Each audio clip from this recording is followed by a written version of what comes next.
thankful that you did me wrong, cause now I got it right, I promise you gon' miss me gone. I done seen it all like the first picture phone. They wishing on my downfall with the wishing bone.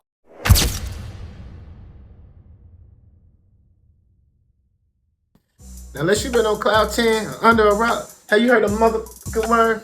What's good, y'all? It's yours truly, once again, Heartbreak Ace. If you're familiar with my content or not, hit that like, comment, subscribe so the algorithm can give you this breaking content every time I upload.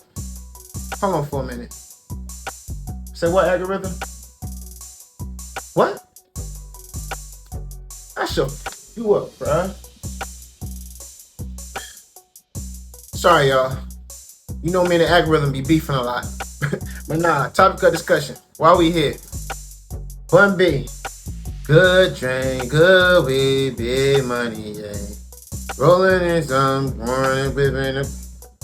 I handle my business, so I think I deserve to get drunk. So, yeah, that Bun B. He's a pioneer. The infamous UGK, him and Pimp C. God bless the dead, Pimp C. But anyway, while we here, let me take y'all back a little bit. So 2019, there was a home invasion on Bun B's house. Apparently, he was upstairs. His wife goes to answer the door because she thinks it's an Amazon's package to be delivered or whatever.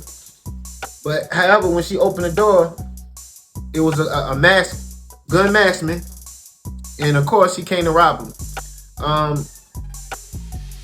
Bun B heard the commotion, and somehow he get to his wife, and she tell him not to come downstairs where the robbery was going on. Well, he had at gunpoint at this point, and she was basically scared and frantic for her life and she was telling Bun B not to come downstairs because if you come downstairs, he possibly will kill all of us, the guy that's robbing him. Well, respect to Bun B, and of course, that being his wife, his family, he's the man of the house to protect her. That's simply one of his titles as being a husband and a father. So of course he just straight up ignores his wife. He go downstairs. The robber, the gunman, he got in their car in their garage. He made it to their garage, and he was in the car. When Bun B made it downstairs, he decided to he sent shots at him as he should. When he shot him in the shoulder, the dude fired back. Long story short, the dude get locked up. He got sentenced to 40 years. And how he gets sentenced to 40 years? Well, I mean, he pleaded guilty, first of all. And not only that, Bun B, he testified in court. And because of his history, his gangster rap history, a lot of people were feeling a certain way about it, calling him a snitch. But before I even get my opinion on that, let's spin the block. Bun B, the public rarely gets to see. He got emotional in court today, testifying in the sentencing hearing for the man charged with breaking into his home and putting a gun into his wife's head back in 2019. That suspect's name is DeMonte Jackson. Bun B, whose real name is Bernard Freeman, says he was in the restroom when everything started, but he knew something was wrong when he heard the fear in his wife's voice, Queenie. He says his wife is still affected by the incident to this day. But there are times where she gets closed off. She can't communicate. And I get so angry all again because she didn't deserve it. She didn't ask for this. There was a shootout between Bun B and Jackson in the garage of his home. Bun shot the masked suspect before he ran off and ran away. My next guest has more details on the case and when the hearing will conclude. Was on an attempted home invasion at the home of a well-known Houston rapper. Police say Bun B used a gun to fend off a robber inside of his home in Southwest Houston. Now, the man that you see here, the accused robber, is facing several charges. Channel 2's Andy Sirota is live in Southwest Houston with more on this. Andy, good afternoon. Christine, good afternoon to you. This happened yesterday evening, just before 6 p.m. Houston rapper Bun B and his wife were home at the time. She was downstairs in the kitchen when she heard the doorbell ring. Bun B was upstairs. His wife immediately answered the door, thinking an Amazon package was being delivered. Once she opened that door, standing there was a masked man who then pointed a gun at her head and, according to prosecutors, said, "Give me what you got." Fearing for her life, she told the suspect, who was later identified as DeMonte Jackson, "Please don't kill me and just take the car." Investigators say Jackson then went into the garage and attempted to leave. Bun B, again, who was upstairs, heard the commotion, grabbed his gun, then rushes down to his wife, who tells him the suspect is in the garage. Prosecutors say that's where Bun B saw Jackson sitting in the driver's seat of the car. Police say Bun B then opened fire on Jackson. Jackson then returned fire. Jackson ran off, and as he was trying to detain him, Bun B demanded that he take off his mask. Prosecutors in court describe what happened next. During the investigation, officer learned that a male had arrived at a local hospital with a gunshot wound to the left back shoulder. Officers created a photo spread with the defendant's photograph, presented it to the husband complainant, who identified the defendant. In prison. The sentencing came down within the last 2 hours. This after emotional testimony from Bun B and his wife, who were held at gunpoint during the 2019 home invasion. Sherman Chow joining us live downtown. Sherman, as we mentioned, an emotional day in court. Yeah, absolutely. 25-year-old DeMonte Jackson is sentenced to 40 years in prison. He'll be eligible for parole after 20 years. And this entire punishment phase trial was very emotional, as was this decision. Now, take a look at the video from court earlier.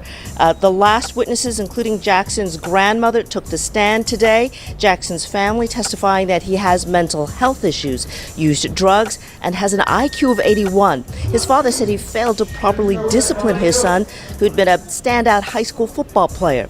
The prosecution argued Jackson, who yesterday stopped proceedings with an outburst in court, has a... All right, y'all, there we have it. Now, let me say this right here real clear.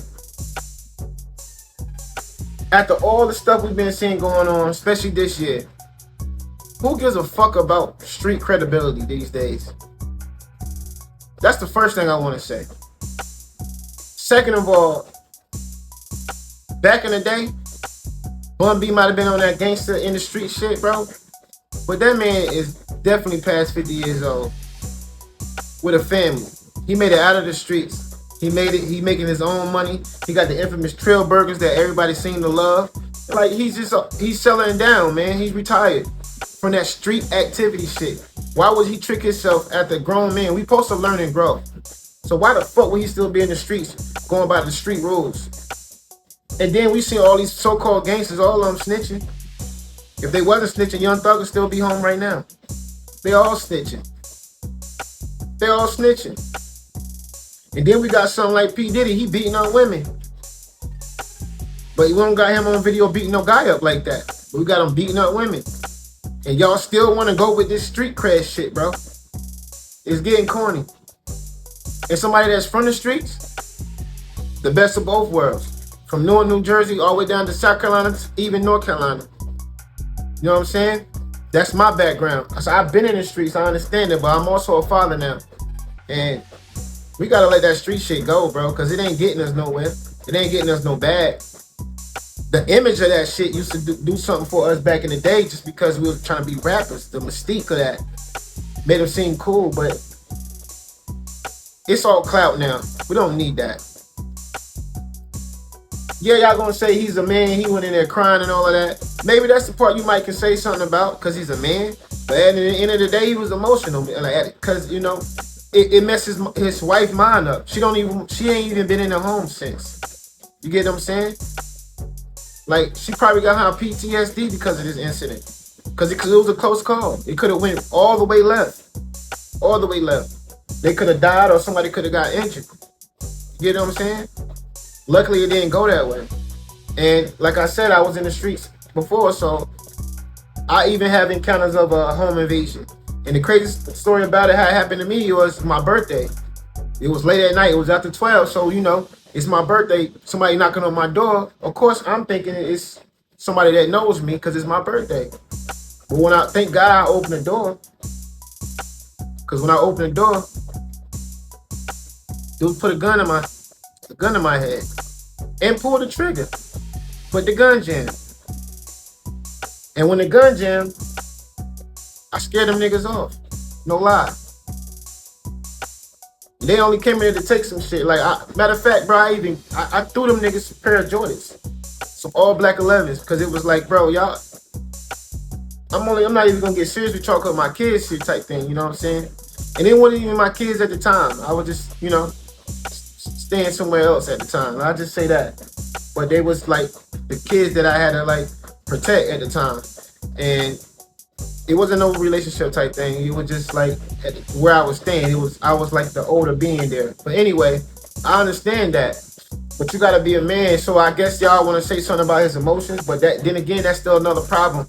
We always want to highlight our emotions and gotta be so tough, bro. And that's the problem with society. Egos.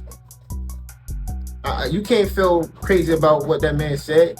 This ain't back in the day no more. He ain't trying to be cool no more. He's practically an old man at this point.